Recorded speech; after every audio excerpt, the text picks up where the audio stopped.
Hello everyone.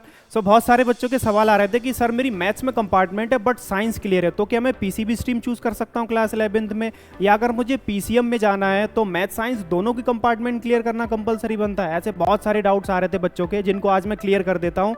As be no 10th class में हमारे 6 subject रहते हैं, एक ऑप्शनल रहता है, जिनमें से 5 सब्जेक्ट में पास होना कंपलसरी बनता है, तब जाके 10th क्लास क्लियर होगा।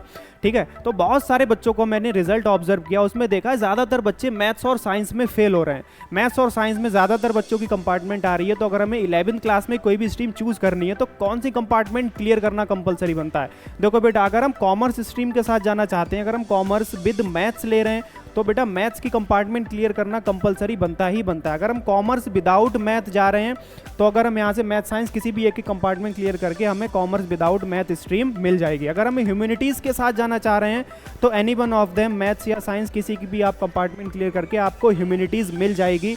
ठीक है, आगे अगर हम पीसीबी लेना चाहते हैं बेटा, तो पीसीबी चूज करने के लिए साइंस की कंपार्टमेंट क्लियर करना कंपलसरी बनता ही बनता है। मैथ्स हमसे क्लियर हो पाता है या नहीं हो पाता है, इससे कोई दिक्कत नहीं है, बट आपको साइंस क्लियर करना कंपलसरी ही है।